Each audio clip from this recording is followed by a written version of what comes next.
Today is September 21st, and this is the video version of From Brinkelid to Sunrise, or Från Brinkelid till Sunrise. And we're standing outside where the old house was, the foundation. Carl-Werner Pettersson will be joining us soon. Welcome to Brinkelid. My name is Carl-Werner Pettersson, and I will try to tell a little story about finding relatives in America. And this is the place where it all started for me and for many, many more. Yeah, we are in Brinkelid, Ryttaregård. That means the rider's farm. And I remember when I was a little boy, my grandmother here used to walk around, and she was very upset because she did not hear anything from her brothers, she said. She had 3 brothers. They all emigrated to United States of America in the 1880s and the 1890s. And Grandma passed away in 1947, apparently not knowing anything about her brothers. That's what we thought.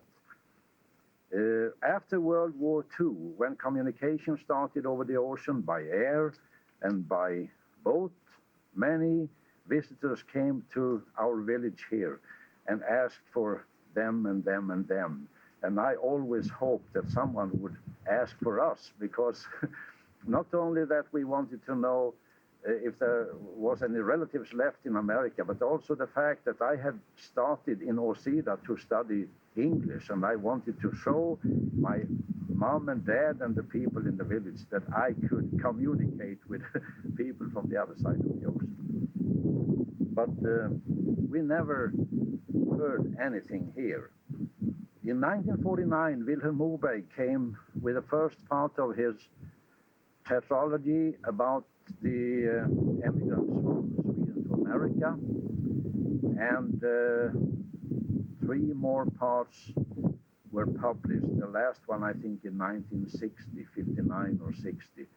And then we, in some way, thought that something similar had happened to our families over in America, like to the fictitious character Carl Oscar Nilsson's families, because his kids, his children, could not write Swedish and tell the family home in Sweden when Carl Oscar had passed away. We thought maybe something similar had happened to us. Then times went on, years went by, and in 1966, my dad passed away. And after him, we found some documents. And I will open my America suitcase here now and see what's in there.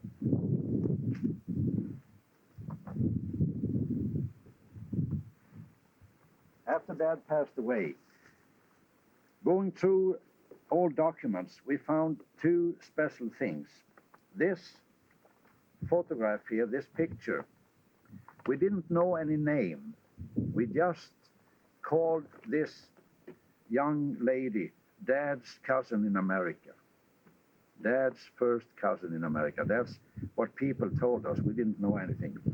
Also, we found this copy of a document. This was signed February the 15th, 1913, in Sunrise, Minnesota, U.S., North America, by Carl Nordin and Arvid Nordin. And then people identified these 2, Carl and Arvid, as earlier being Johanssons and my grandmother's brothers. State of Minnesota, county of Chisaga. And this is very interesting to see that they spelled it Chisaga. Kit Chisaga went to be Chisaga. Then Ted Norelius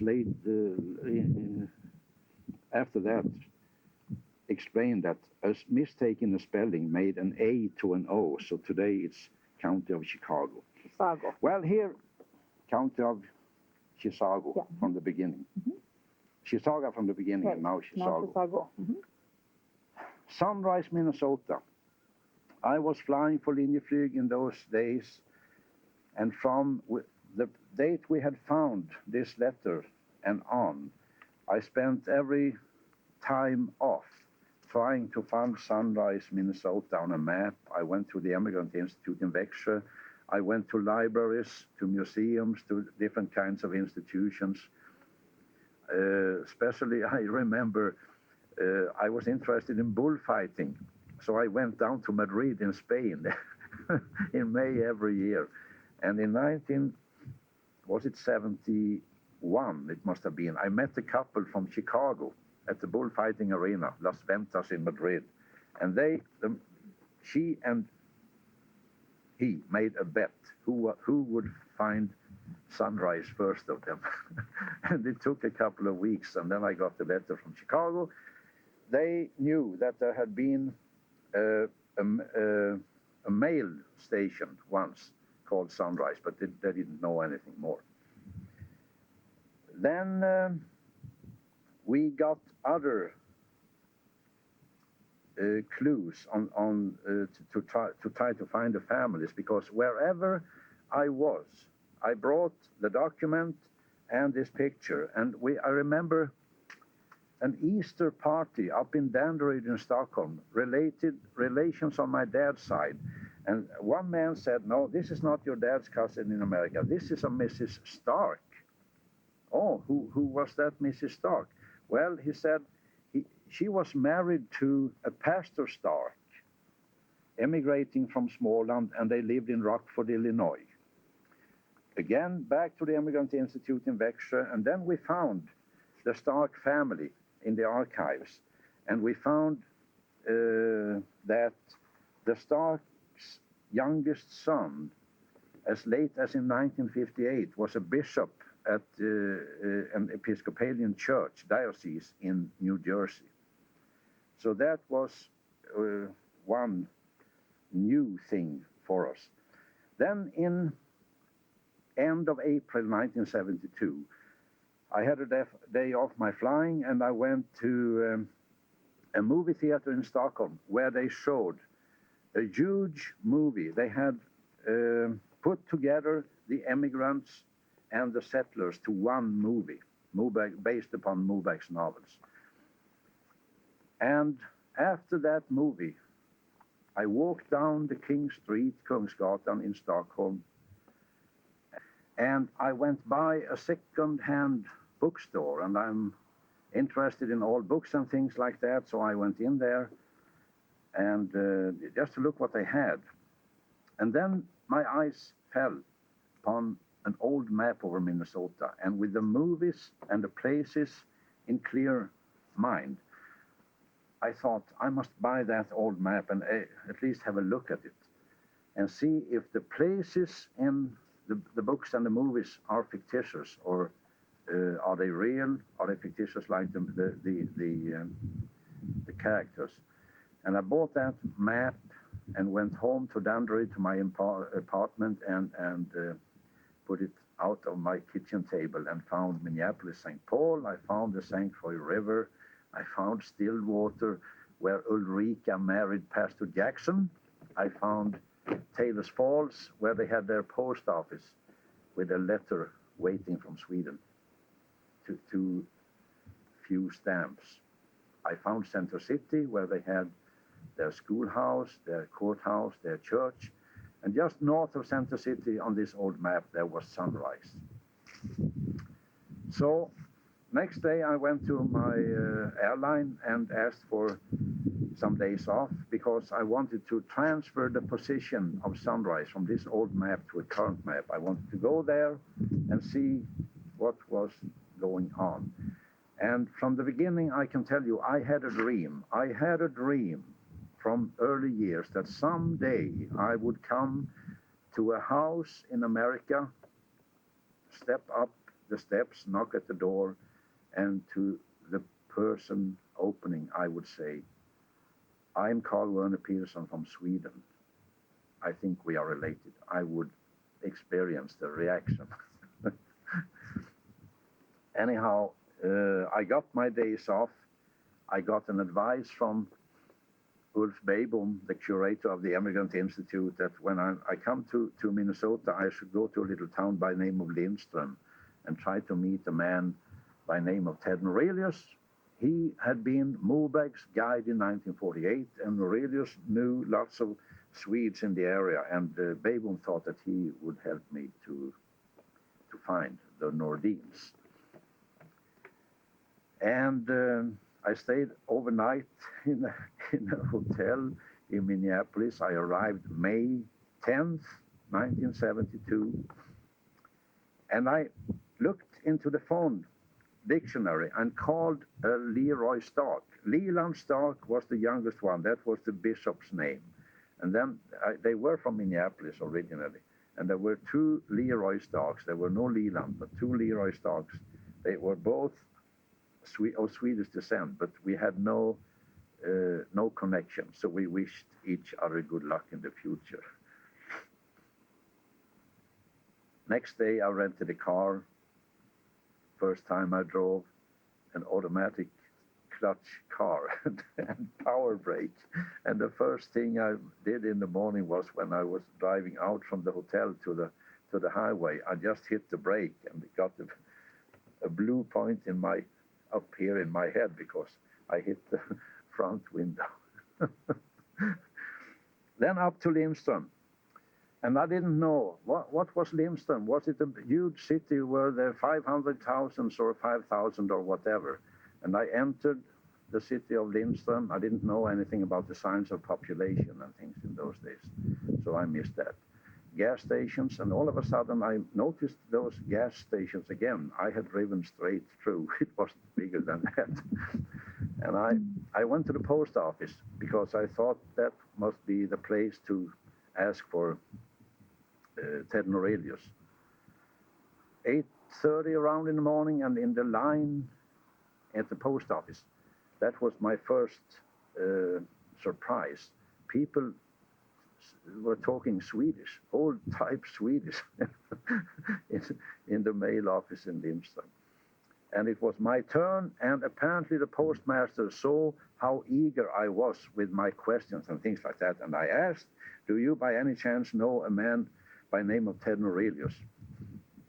Oh, why do you ask about him? Well, I have traveled all the way from Sweden. I want to have the Nordins and Sunrise, and where is Sunrise? Do you know any? He would know any Nordins and things like that. And the postmaster went into another room, and I just heard laughter and things from that room. And then he returned again out and said, well, I won't keep you busy and worrying any longer. Of course, I know Ted because he is my brother.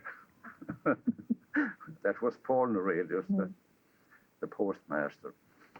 And then another man came up. His name was Jimmy Turner, and he said, I've heard what interesting subject you are into here, and I have my day off now. The only thing I have to do, I will be a babysitter for my son Larry, but he can sleep in the back seat of your car. I can drive your car. I know the roads. I know lots of Swedes around. So let's go. And we went to Ted Norelius, and he advised us to go to a family by name of Philip Widin, Vibo Lake. Norelius said the wife Widin was born Ni Nordin. Okay? We went to Vibo Lake, saw the Widins. It was the wrong Nordin. But I never forget the visit there because that was the first time I tasted the American coffee. Very weak. Colored water. And in the fall of 72, then, after all this had happened, I wrote a story in our local historical society book about the meeting. And I wrote that people going to America should take a bag or little jar of instant coffee to mix to certain strange. I had no idea, though I didn't think about it, that this book 2 years later would be given as a gift from someone to the Widin family. and some years later, a man came up to me at the Minnesota Day celebration in Växjö and asked me, aren't you Carl-Werner Pettersson from Åseda? Well, I said, I am. You don't remember me? No. But if I tell you that it was in my kitchen, you tasted the first coffee in America. Okay, we were just laughing. Anyhow, the Widins advised me that there was a family, Danny and Hazel Magnusson, close by at Gäste Farmer Memories Museum. And they thought that Mrs. Magnusson was born in Nordin. And Jimmy Turner said, I know the Magnussons very well. Can I use your phone? Can I call them and ask? And Jimmy Turner called, and Hazel Magnusson answered. And I tell you right now it's September the 21st in 1998. Maybe I have made some 80 visits to America.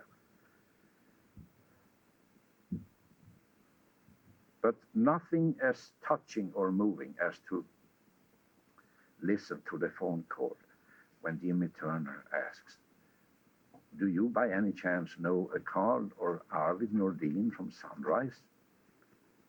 Well, Hazel said, of course, Arvid Nordin was my dad. Bingo. So we had to return to the coffee, although it was weak, at the kitchen table. And then Jimmy Turner took me there. And of course, I had, as this was said to be Dad's first cousin in America, they thought there was one. Then I thought that when we come to Hazel, that she would recognize herself on this picture. So we went there. Jimmy Turner was driving the car.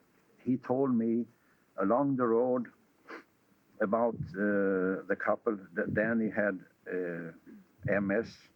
He had that disease. About his auctioneering, farming, singing, acting, playing, and everything. And when we came up to that little farm, Gäste Farmer Memories Museum, there was a bunch of school buses there, lots of kids. And in the middle of all these kids was a lady. And Jimmy pointed at me, that's Hazel. And I thought, I go up to her and show this picture because she would recognize herself. And I did, and she got shocked. Where have you got this picture? But she said, this is not me. This is another cousin of mine. This is Esther Tell up in North Branch. And she said, who are you? In her shocked way, okay? Well, Carl-Werner Pettersson, I come from Brinkelid, Åseda, Sweden. And in my way of reckoning, my dad and you are first cousins. And she said, slow down, just come in. And at that point, I repented that I hadn't informed them anymore in advance, because I thought they, heart attacks and things like that, get shocked. Then we went in to Danny Magnusson, and he could explain to me that Dad had altogether 17 first cousins, and I think 10 of them were still alive when I got there. And then Danny also could tell me that my great-grandmother had relatives in America, in Rockford and up the Sjögrens in Almelund. And they found out that roughly 200 relatives in different generations I had. They did not believe me that I came from Åseda. Telephones rang warm. Cars were driving all over. There's a bearded Swede traveling around, telling he's related to us. Don't believe him, don't believe him. But we went on. Jimmy Turner and we went up to Sunrise and had a beer and a hamburger. And then we went to Emily Nordin, Arvid's wife. And she was the one that believed me and us when we came there. So, damn it, she said, at last we have someone here, someone to visit us from Sweden. Then in the afternoon, we went up to Östertäll, and it's a pleasure now today that we have Esther's, come on here now, what is now, great-granddaughter. Great-granddaughter. Yeah, and you Yep. are Kelly Canton, living in, living in Anaheim, California. oh, I know about Anaheim, the Mighty Ducks, Yes. hockey players. Anyhow, well, she, And hold the photo up. I think she Yeah. looks like her. Let's do a zoom. Hold that real still to her face. yeah, And I need to find better light. Just a minute here. Bear with me. and Put it Esther, right up to your ear. There we go. Now let me Esther zoom in. was speaking Swedish, and we had a nice conversation. Mhm. And she invited her sister, Ethel Johnson, and her husband, Roy, all characters all up there in North Branch. And some of them brought they said, we have a picture that we don't know. We can't identify the house and everything what's on there. They brought this picture. Now hold it very still. And I'm going to zoom And then in. it was my turn to get shocked, because this is Hold it still. Brinkelid. I'm going to. This is my childhood farm. I recognize the house. I could identify the people. This picture is taken in 1906. And I'm standing about exactly where Yeah. the picture is being taken Yeah, because I I can can- zoom here. Let me show. And the barn is right there. You know, the same barn is on the picture. Same barn. And I'm moving And now we back now up. to the cornerstone of this old house here. And maybe Glenn is coming. With me too? Glenny wants to be in the shot. Glenny? Så duktig vore jag. Nu är det bra. Okay, Glenn, come on. Nu är det bra. Okay. Okay, so that was one thing to identify ourselves. The picture taken 1906. And I believe that the third brother, Axel, we know that he was on a visit here in the beginning of the century. And he might have ordered this picture taken and brought back a couple of copies. We know that he went to visit the brothers in North Branch and in Sunrise. Walter Nordin, Arvid's oldest son, has told me about Axel's visits in Sunrise and in North Branch. Now name the people in the picture. Hold it straight up. And I can zoom in. And you try and name without a glare, just straight up. Like, Okay, just a minute. Let me find it. from left, my grandmother Hilda. Just a minute. Let the camera focus. Okay. Hilda. From left, my grandmother Hilda. Mhm. Then her husband Oscar Peterson. My dad, Walfred Peterson, 7 years old.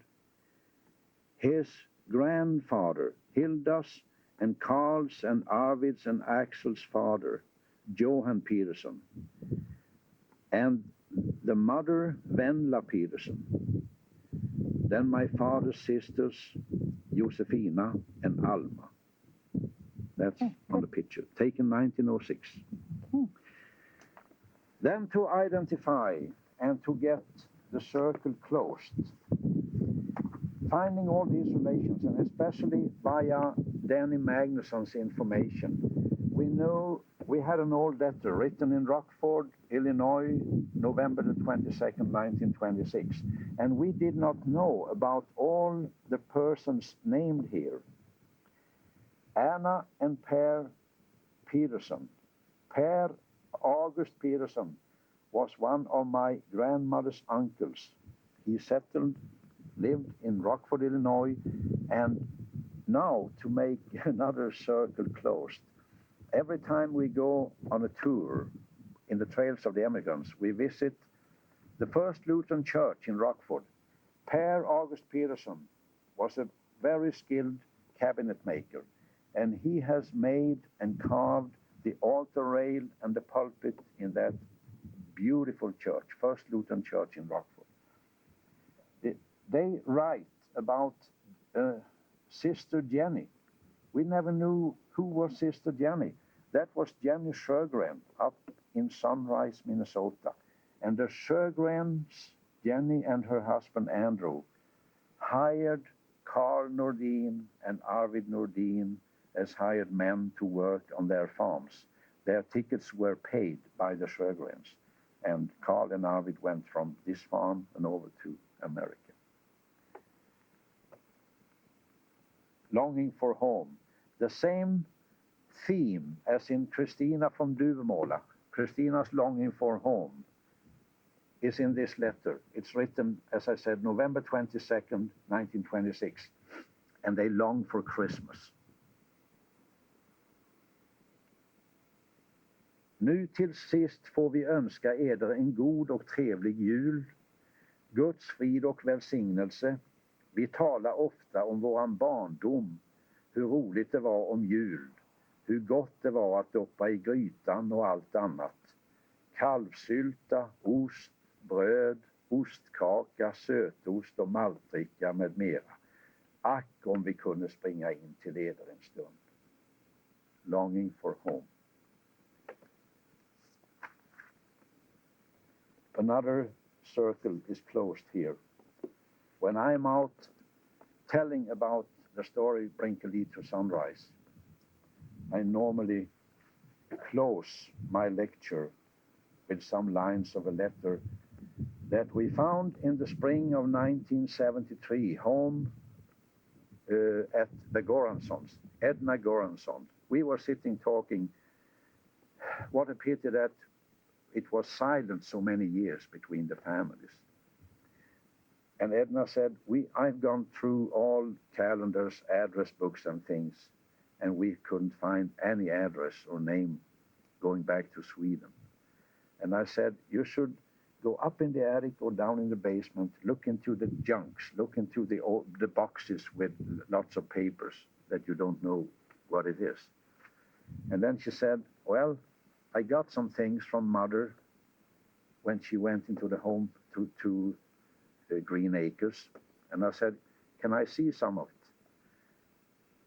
And I started to dig into the papers, and all of a sudden I had an envelope where I recognized my dad's handwriting. I opened the envelope and found a letter written by Grandma here. And this was an answer. Arvid Nordin had passed away in 1938 in the early spring, and Emily Nordin had written to Grandma to tell that her brother had passed away. And what I found there was Grandma's answer, written 25th of May 1938. And she is telling a little about the situation, that she also is alone. And then, I have a son, Walfrid, who is farming. He is married, and they have 2 children, one boy 5 years old and one girl 3 years, Carl-Werner and Lily. And I live in the same house. Yesterday was my birthday. I went to be 67 years old. Arvid was 2.5 years younger than me. With love, Hilda Pettersson.